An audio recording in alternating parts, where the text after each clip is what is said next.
Good morning, everybody. Welcome to week 5 in module 5. You've made it halfway through the 8-week session, and this class, as well as any other classes you're taking in the 8-week session. So this week we're going to be focusing on developing and valuing people and resources as a leader.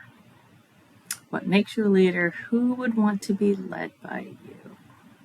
Okay, so we're thinking about how can we develop and value people and resources, focusing on the people that you're actually leading.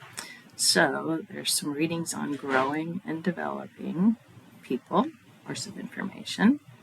Then you have an assignment that you can share with others, how you go about developing others. There's some responses there already.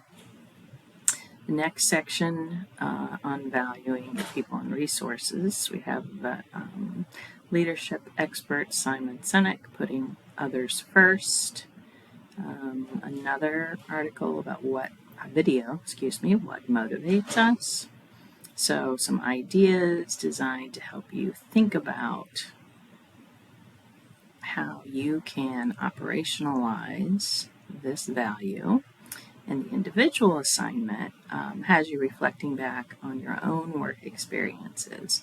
What are some ways that your boss has rewarded people? Was that motivating to you? What might have been motivating? So reflect back on your own experiences. So that's week 5.